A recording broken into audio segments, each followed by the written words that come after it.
Hi guys, welcome to the Brown Girl Rising podcast. We are running about 25 minutes late because it is the middle of the Mercury retrograde and my internet decided to play up, and at 4 minutes to 12, everything went offline. So I've been with Vodafone for the past 20 minutes trying to get me back on. But here we are finally for the first live recording of this podcast.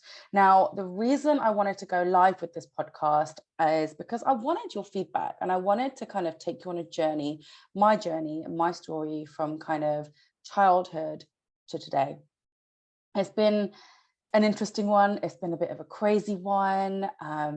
There's been a lot of heartache, heartbreak, and trauma, but I've always managed to somehow rise up. And I just wanted to take you through that process live so that you could ask any questions kind of towards the end of the podcast.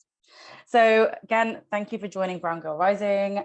This is my story. So ever since childhood, I've always believed that there is something more to life. I was a child who used to play outside quite a lot, wanted to always be outside, always looking at the stars, the sun, the moons, and wondering like what we were here for.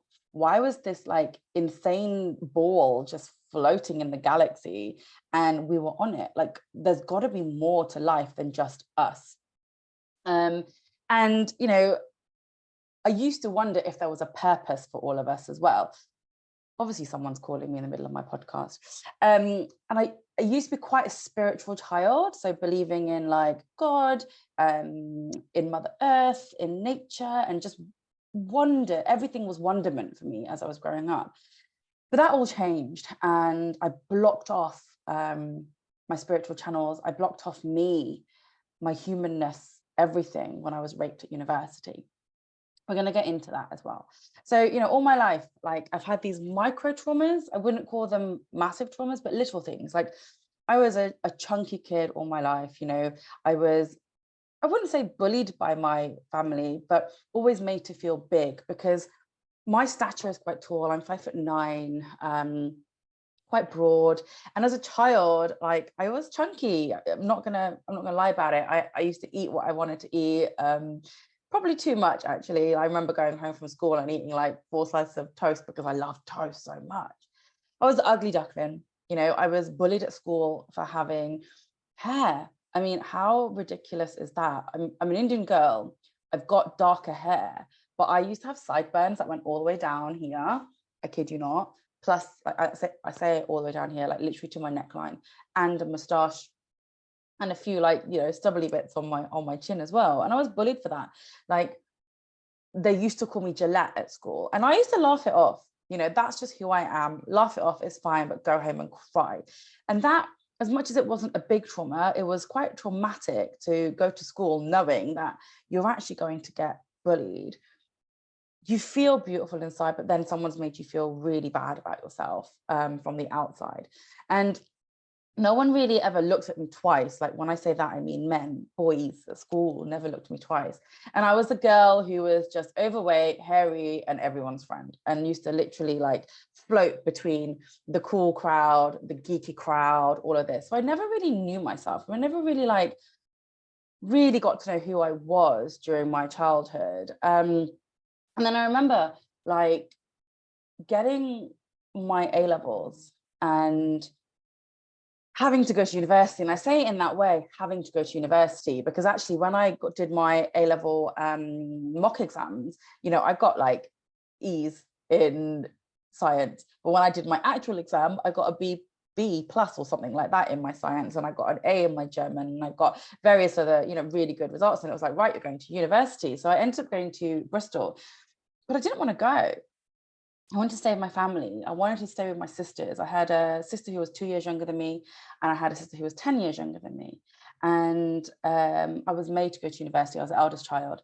And in my second year, my first year, like there's nothing significant to note. You know, went to university, went to freshers parties, made some friends. But my second year, I ended up living with some of these quote unquote friends in a flat. And I was made to feel very, very on the outer edge of their circle of 2. I was made to feel on the outer edge of that. And they used to like lock themselves in each other's rooms, make dinner together, go and chat, have a laugh. And I used to be left out in this like you know, it was a house rather than the flats, 2 stories. My room was upstairs, and it was only 3 of us, so it felt really like I was third wheeling, but I was third wheeling and also pushed to side, you know, not like just let on the corner.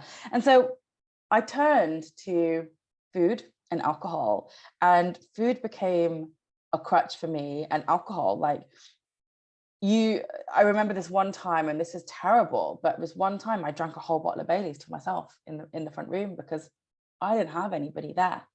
I didn't have anyone to talk to.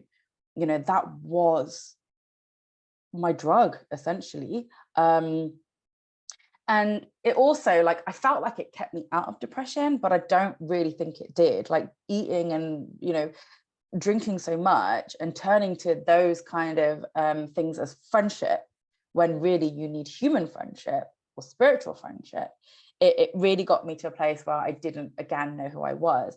And I got myself up to size 24. And I remember this on my 20th birthday, going into, there used to be a shop called Etam. Etam? Yeah, Tammy Girl and Etam. Did not fit into Tammy Girl. Etam, I went in. Etam? Yes. And I was trying to find clothing. My boobs were the size of my head. It's ridiculous. And I was a size 24. On my 20th birthday, I was a size 24, and I weighed in about 108 kilos. Thing was, even though I was a size 24, even though I was battling this borderline depression, I always had this like big personality, very kind of happy-go-lucky. And I think it was a way of me hiding what was really going on underneath. So if you've ever done drama, you'll know that there's this thing called front staging and backstaging. So backstaging is everything you do in the background, like, you know, everything that is actually happening. And front staging is a flick of the switch, you're on stage, nothing else matters apart from what is happening in that moment. And so in that moment, in the present, I forgot what was happening backstage, or I hid what was happening backstage. And I was the friendly one, the bubbly one, the happy one, the one that's always going to help other people out. And then after my birthday, so that was my 20th. Then on my 21st birthday, I'd lost a tiny bit of weight because I'd been to summer camp in America. I'd been walking up and down these ridiculous mountains, teaching children to swim, radio presenting, doing archery, and I'd lost about 15 pounds in 3 months, eating the worst food possible, like peanut butter jelly sandwiches, burgers, pizzas. You know, it was an American summer camp, so you can imagine the kind of food. But I lost the weight, so I didn't learn anything about nutrition, anything about myself. I was like, look, I could eat this food and lose weight, but it was simply because I was walking so much. But then when I got home back to the university, my last year, we went out, and this is one of the reasons I don't like Valentine's Day, is because on Valentine's Day, we had a party at home, and then we all went out to this club in Bristol. And I got to a point around midnight where I was just like, I'm done. Like, I don't want to be out. I want to go home. Nobody wanted to go home. And my flat was literally 7-minute walk from the club. You know, it wasn't fun. That's the reason we had this pre-party, because it was so close to the club. And I was like, I'm just going to walk home. So 12:30, I said my goodbyes. I'd had enough. And because it was so close, I didn't think anything of it. It was 12:30. You know, I'm a strong woman. I'm a big woman at this point. You know, I'm probably a size 22 at this point. And I was like, I'm fine. I'm good. I'm just going to walk home. Anyway, I was stopped by somebody on the streets, and I remember exactly where it is.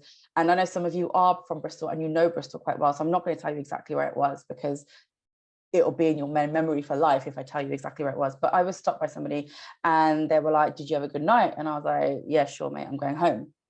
Anyway, the next thing I know, and this is going to be quite graphic, guys. So if this affects you, please do reach out to me, and I'm happy to talk you through it. I'm okay. I just want to tell you that right now. I'm okay. I've done a lot of trauma healing. The next minute, he had my head against a wall, and he was right up behind me. I was 21. I was also a virgin. I bled. After that, I didn't know what was going on. I tried to make him stop. I was like, what the hell's going on? Stop, get off me. But that didn't happen. I was dazed. Sorry. I was confused. And I ran home to a friend's house, which was closer, because one of the boys didn't go out that evening. And I got there and I got straight in the shower, and I cried. He rang the police, the ambulance were there, and 24 hours I was in the hospital in Bristol. They were testing me, they were probing me, they were questioning me. Police were there, the hospital staff were there, Will was there, you know, looking after me. And the next day when I came home, my sister was there. And I was like, what? So someone had called my sister to say this had happened, and she'd come all the way down from Sheffield to Bristol to sit with me. And the police came over the same day. And I do obviously still get emotional about it, because it is something that happened to me. It's not, I'm not stonewalled, I'm not stone cold. So, you know, I can't be like that. And the police came over and they were like, we've questioned people. There's no proof that it was rape. They said it was my fault. I shouldn't have been wearing a short skirt. I shouldn't have had a drink. I shouldn't have been walking home at night on my own. And they literally gave me a slap on the wrist. They literally gave me a slap on the wrist and told me to be careful next time. So, and this has come up for me a few weeks ago, but this simple thing that the police had said, like dismissing me, made me feel like a fraud, made me feel like a liar, made me feel like I'd made something up in my head. And for 15 years, guys, I kept questioning myself. Like, what did I do wrong? Should I have stayed with my friends? Should I have just not gone out? Maybe I shouldn't have worn that skirt. Shouldn't be alone in the dark. Have I messed?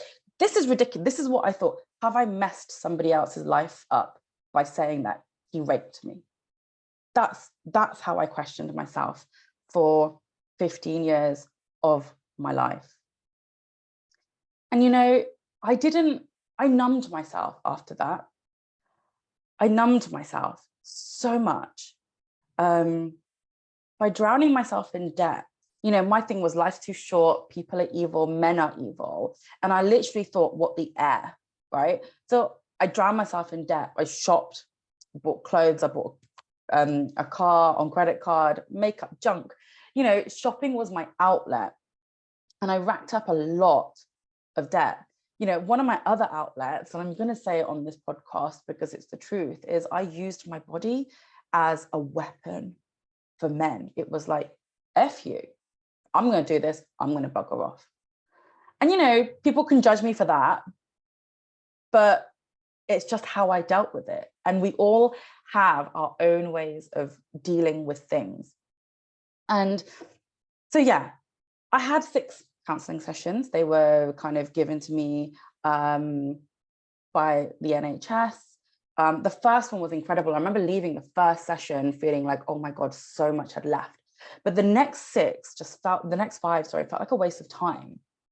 And what I did with my trauma in the end was I literally put a lid on it and shoved it to the back of my wardrobe. Now, if you've ever seen Bad Boys 2, Will Smith says this to Martin. He basically goes, put that idea that you've got, or put those thoughts that you've got into that little black box, close it, lock it up, put a padlock on it, and throw it into the ocean. I did that. I buried my feelings and tried to start taking control of my life. And I literally became so 3D. I forgot about God didn't exist at that point. The universe didn't exist. I was a victim. And I did everything I could to get myself out of this hole that had been created because of this man that had done this thing. And remember, all this time, I'm still like, shit, have I ruined his life? Did that really happen to me? Did I make it up? Questioning my truth. I experienced something and then thought, did I actually experience that? You know?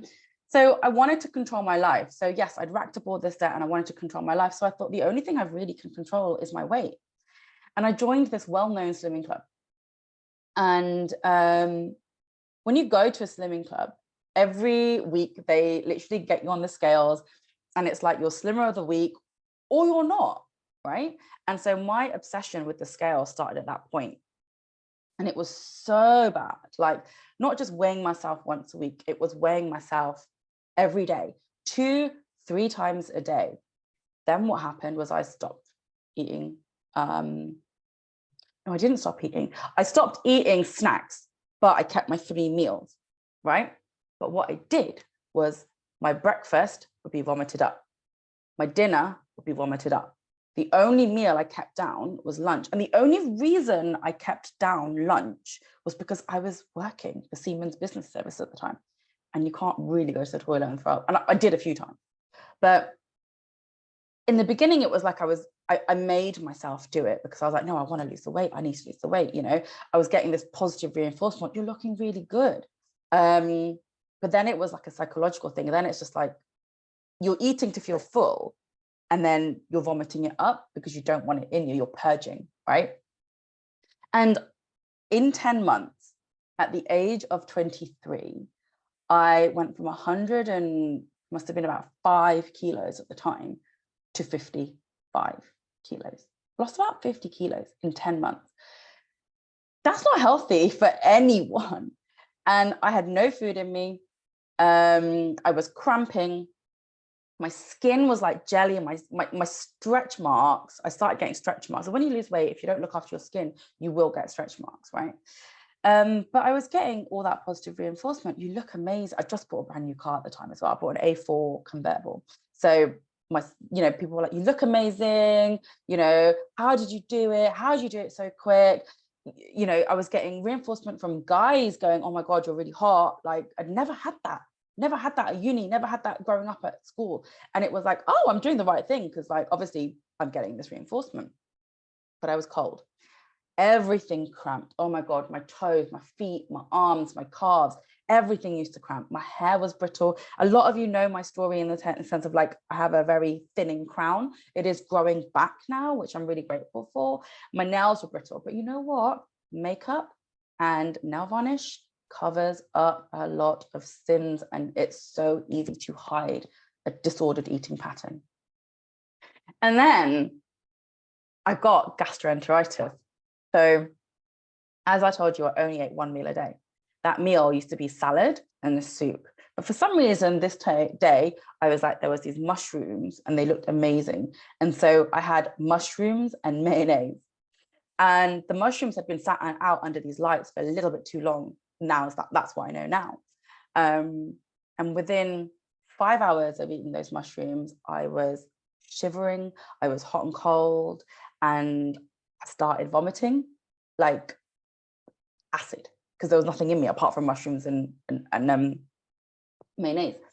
And then I started the other end, and everyone knows I love talking about poop. So I will say, you know, the diarrhea was not fun. I stopped it with Imodium. I did the wrong thing. I trapped the poison inside my body. And so the bug stayed in my gut for 3 years. I had to have colonics. I did so much kind of food work, and it was really hard to get this bug out. But 6 colonics later, it had gone. So during this time, I went on holiday to San Francisco. And when you've got, the doctors did not want me to go. I was in hospital. They were on a drip, like literally drip feeding me as much as they could, hydrating me as much as they could. And during this time, I went to San Francisco and they were like, you have to go to hospital. If anything happens, you need to go to hospital. And I was like, yeah, sure, whatever. That trip, I saw not a lot, actually. I saw a fair bit, but the inside of the toilet bowl is what I saw the most. Everything I ate straight through me. And so, you know, this idea of wanting to control something in my life turned out to be really bad as well. So I couldn't control what happened to me, tried to control my weight. That was uncontrollable because of the psychological impact of this slimming club. And then the bulimia and the gastro. So yeah, my weight went back up to, I was a size 18 again. So from a 24 to a 10 to an 18. This was my journey. You know, all this time, I genuinely believed that I was psychologically disturbed. I hated my body. I hated looking at it. I hated being in it. I used to bully myself in the mirror. I used to bully myself at the gym. Come on, you fat cow. Like, you can do more than that. You know, diets. I went on hardcore diets where I was high fat. I was drinking protein shakes with cream in them. It's disgusting because someone told me that that's going to help me lose weight. And, you know, along the journey, I forgot about the good stuff that I did. And I never gave myself credit for being quite an intelligent human, even though I wasn't great at math. And yeah. And so all this time, I was still building my first ever business, jillytickets.com. And, you know, this is when I was using my body again, still as a weapon. I was in my masculine energy. I didn't care what people thought of me. I was running a business in a very male-dominated industry as well. And I didn't care who I hurt. Like, I know I've hurt some people along the way. Now, obviously, I'm really sad for that. Even my parents, I hurt. I was a mess. And, you know, my parents didn't find out what happened to me until a good 7 years later, when they were like, what is wrong with you? Like, why are you doing this to yourself? You know, so the rape, and I can say that without crying now, was the biggest trauma of my life. And I can say that because I believe and I know it was rape. It wasn't my fault. So I'm not going to judge myself for it. Just because I'm a woman outside in the street does not grant anybody the right to touch my body like that man did, push my face into a wall like that man did. No. So if anything like that's ever happened to you, I just want you to know that I'm here. I will hold that space for you. I will talk to you. Whatever you need from me, I'm here. But it was the biggest trauma in my life. And I genuinely believe that it has made me the woman I am today. And anything else I faced along the way after that, I know that I can get through it because of this 15-year period of my life where I was a complete mess. But really, my healing journey only started in 2019, my real healing journey. And you think from 2021 to 2019, that's 18 years. I kept that down. I just put it in a box, put it in a cupboard, put it at the bottom of my pit of my stomach, you know, and left it there. And it was 2019 when I started this healing journey. And that was literally the year, when did I buy my flat? I can't remember, I was 31. And, you know, healing wasn't easy. Healing is hard. You have to go deep. You have to go into your shadows. You have to face that fear. And I had to bring that moment up so many times to heal it. And it was just hard. I just remember crying a lot. Like I have, you know, and crying is such a good release. And I beg all of you to cry. If you need to, cry, because it's such a good release. Eventually, when I started loving my body, I started like using exercise as a way of kind of helping my body, using food as a way of helping my body. And in that time, I bought my flat and I'd met a trainer called Tom. And I qualified as a PT, even though I didn't look like a PT. I was still a size 16, but I knew that coaching women and helping them, that exercise was a way for someone to heal themselves, right? And I knew that. And so when I got made redundant from Asian Day, I actually sold my shares in Chili Tickets at the same time, and I left. I left the UK because I'd been through this short relationship, got my heart broken, but at the same time, my sister got engaged. So it triggered a lot of lack of self-worth, lack of self-belief, never feeling good enough, and always being the odd one out, the black sheep, the problem child, the dramatic one, you know? And I left the country and I went to Vietnam, Cambodia and Thailand for 3 months. And in that 3 months, I met loads of people. I found myself essentially, my independence, my love for myself, my love for my body, friends, had deep conversations. I found spirit again. I found the universe again. Now, I've talked about this in my first ever podcast, but just to quickly reiterate, I did this Big Buddha hike. I did it 3 times. Twice was a fitness challenge for me to see how quickly I could get up. The 3rd time, it was like 2 weeks before I was leaving Thailand and I was feeling really down. I was like, I've only got 2 weeks left. I've got to go back to my real life. And I remember walking up Big Buddha Mountain in Phuket. And I was with a couple of friends, one in behind me, one in front of me. And I was just walking up on my own in my head, no music at the time. You know, I don't even think I had an iPhone 5. That's how long ago it was. And I remember just this overwhelming feeling about a mile up, a mile away from the actual 45-foot statue of Buddha. I started getting this like weird feeling in my body, and it was like this rising heat, a rising heat from my gut going into my heart. I felt like my heart was opening. And as I turned the corner, and Big Buddha Mountain's quite windy, and it's 4.5 kilometers like this, literally. And as I turned that last corner and I saw Buddha, I was on my own. I just broke down. I was crying. It was like 15 years just released in that one moment. 15 years of holding myself back, of numbing myself through substance abuse in terms of alcohol, food, people, stopping, money, abusing, all of that just kind of went, and I couldn't stop. And one of my friends eventually, because I was crying and I was walking still up to the Big Buddha, and one of my friends caught up and she's like, "What's wrong?" And she's like, "You know, you've still got a 2-week holiday left, right? Most people only get 2-week holidays in a year." And I was like, "It's not that. I don't know what's happened. I feel so connected with source right now. I feel so clear. I felt like this incredible channel." It was just the most amazing thing. And it was like I got this, not a tap, not a punch, but I'm gonna push you over. Wake up, girl, wake up, the universe was saying to me. Just wake the fuck up. Because this is your time to realize that everything that happened wasn't to you. You're not a victim. It was for you to make you the woman you are today.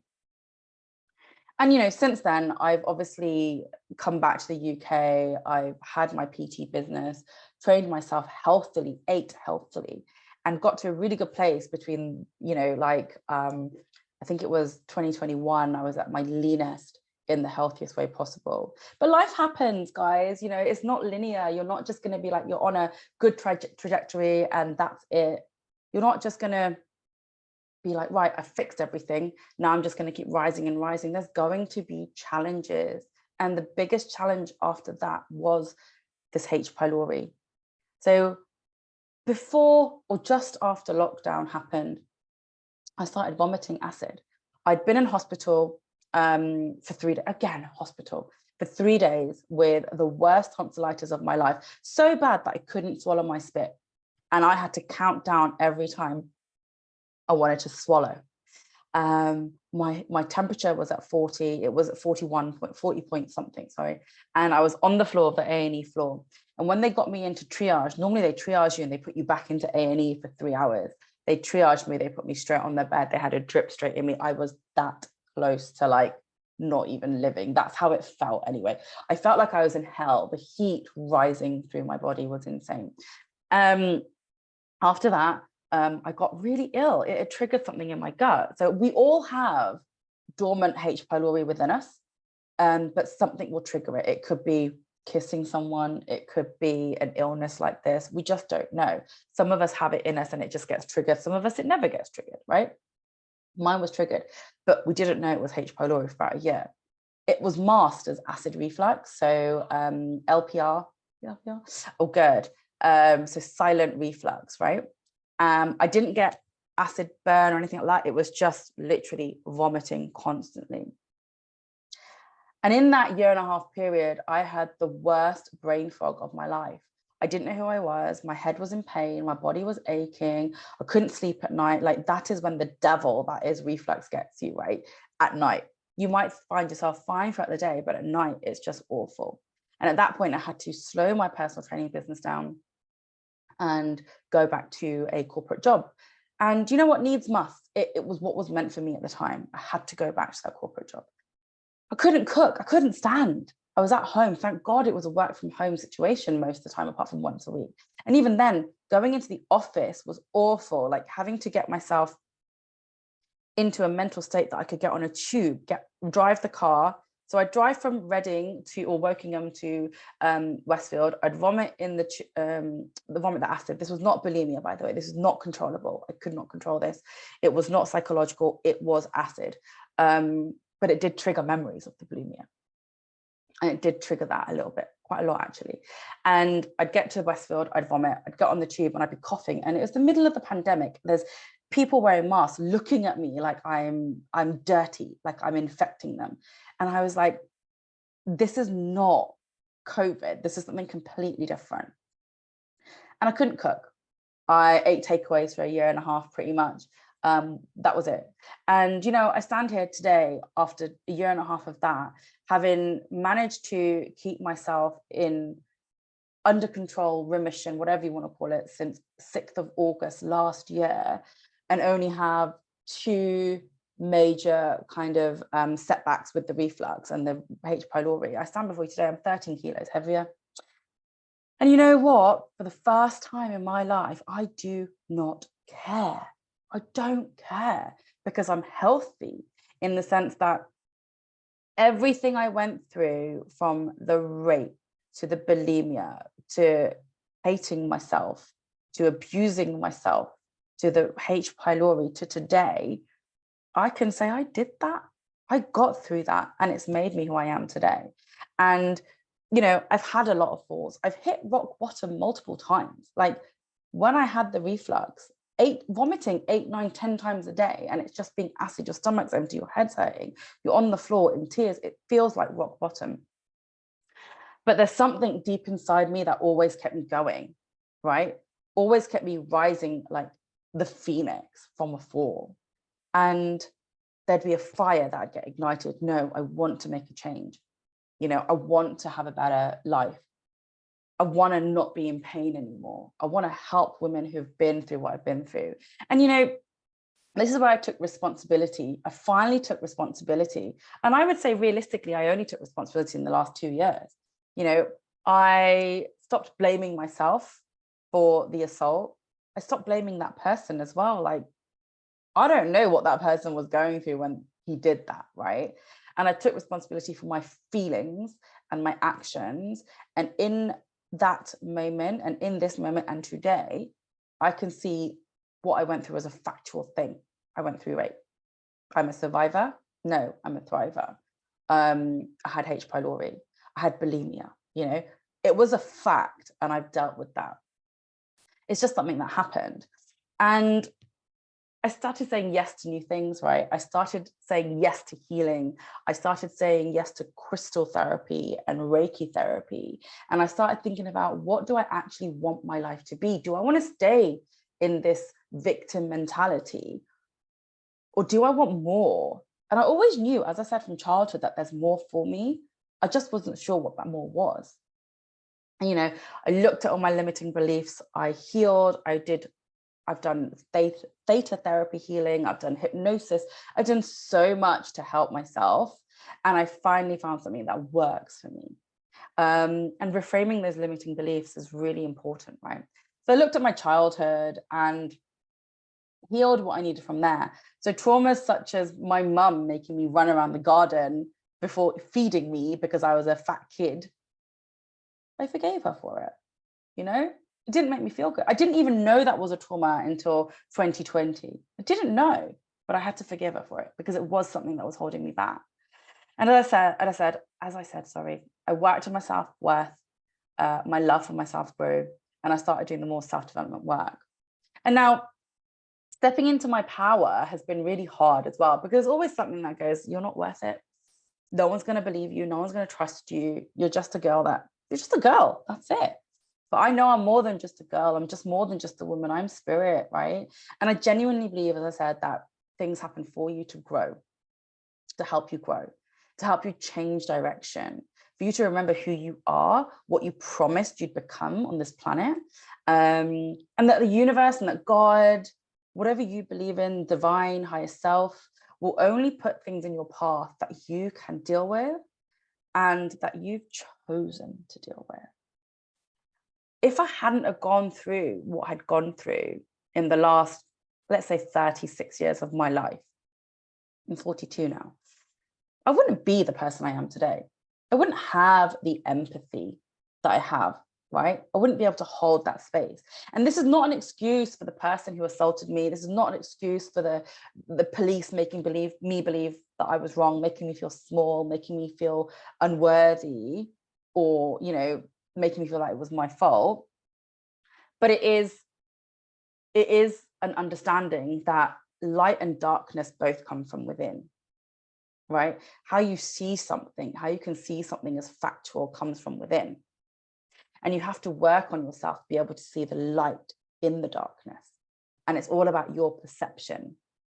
You need to remember that everything that happens in life is factual. None of it has any meaning until you give it meaning. So, if something happens, like, I don't know, you end up having a bump in a car park with another car, which I've had, by the way, and I freaked out in that moment, but then I took back and I went, well, it's just a bump. My car's fine. I'm fine. It just happened. It's fact. My emotions gave it meaning. My feelings gave it meaning. So, having that bounce back factor in life and being able to see things by stepping back is what kept me in the light. And, my thoughts, my feelings, I could have let them spiral. I could have let them drown me. But then I don't think I'd be living right now. I really don't think I'd be living right now. And when I say living, not just going out about and doing things, I don't think I would exist if I had let that drown me. I have seen people go through trauma and not being able to kind of deal with that trauma or heal that trauma or get to the root cause of why they feel like they're feeling like that. And it's drowned them. You hear of suicides every day, right? And I know people it's happened to. So what I would like to say is, don't hold on to something in the past if you can. Transcend it, transcend from it, expand from it, right? We can all remember yesterday. We can all think of the future of tomorrow, and that will put you in anxiety. Remembering yesterday is all quite depressive. Thinking about the future too much is anxiety, but really you can only be present. I don't know if when I get off this call, I'm going to be around. I don't know. I am, by the way. But what I'm saying is, realistically, we don't know. We can only be present. So today, guys, I feel joy. I'm no longer that survivor. I'm definitely that thriver. And I'm going for everything that I want in life. And this is why I created this podcast, Brown Girl Rising, to share inspirational stories, not just mine, but to share the collective, to find those women who are inspiring us, who have changed their lives, who've been through something that has dramatically changed their path, because that is inspirational. And, I certified as a coach, as you know. I have a massive interest in human design, that vibrations, how we live our life, somatic. And I realized that movement is key. So imagine someone who sits on a couch all day watching Netflix with a bottle of Coke and a popcorn and orders their pizza and stuff like that. That energy is just going to be stuck. They're not going to be able to move it. So movement is key. We need to get outside. We need to feel the sun on our skin. The energy that the sun gives us, we're like plants. We take that energy in. The energy that the ground gives us when we put our feet on grass is incredible, right? And just movement and flow is so key to releasing any stuck energies in the body. So connect with yourself, connect with the universe, and connect with your own intuition. And intuition and excitement plays a massive role in my life. And knowing about my human design, I now know that my excitement leads to success, right? All the time. If I'm excited about something, someone else is going to be excited about it as well. The biggest thing that keeps me going today is purpose, guys. So having that purpose that transcends yourself is so good for your mental health and happiness on this planet. And having something to live for that is bigger than yourself, whether it is your children, your relationship, your business, your maybe you find purpose in cooking for people, whatever it is, you need a purpose on this planet, because sometimes without purpose, you can feel very small, you can feel pointless, you can feel drained of energy, and you can ask yourself, what is the point of life? Why am I living? Where is this going, right? So now I live to hold space. I live for me. I live to coach, to guide, to travel. And, I'm absolutely ready finally to meet that right person of my dreams, to move in, start a family. I don't think I was ever ready in my 20s and 30s. And only in the last 4 years have I become ready. And I want to leave you with this, guys. One of life's lessons is to love yourself unapologetically. All your traumas, your warts, everything in your own skin from the inside out, and to be proud of the person that you are today. And I embody that, and I want you to embody that. And I thank all of my life experiences for making me who I am today. So remember that, love yourself unapologetically, whatever you've been through. Thank you so much for joining me on this episode of Brown Girl Rising. My story finally out there in full. If this triggered you, please do reach out. I'm always here to hold that space for you. And if there's anything you ever need, you can join me at my Sacred Sister Circles, or in a program, or one-to-one, or just reach out and have a chat. If that's all you need is a chat to get something off your chest, I'm here for that. I will put all my details in the show notes. But now, if anyone has any questions, I know there's a few people that had to jump off, but if anyone has any questions about this, anything that I've been through, please do share. Just take yourself off mute. And thank you for all the messages. I was reading them along the journey of this podcast. And you know what? One thing I'll always say is I am going to be nothing but open, nothing but genuine, and nothing but share my authentic truth. So, guys, if you need me, you know where I am. Just drop me a message on Instagram. You can find me at I am unlimited Urvashi or browngirl.rising. And the website is unlimitedurvashi.podia.com. And yes, I hope that you can leave this podcast feeling uplifted rather than feeling down, because that was the purpose of this podcast. So thank you for joining. I will put this up. This will go up in a couple of weeks on the podcast, but for now you'll have it in the Brown Girl Rising Facebook group as a Zoom or a video cast. So thank you very much. See you soon, guys.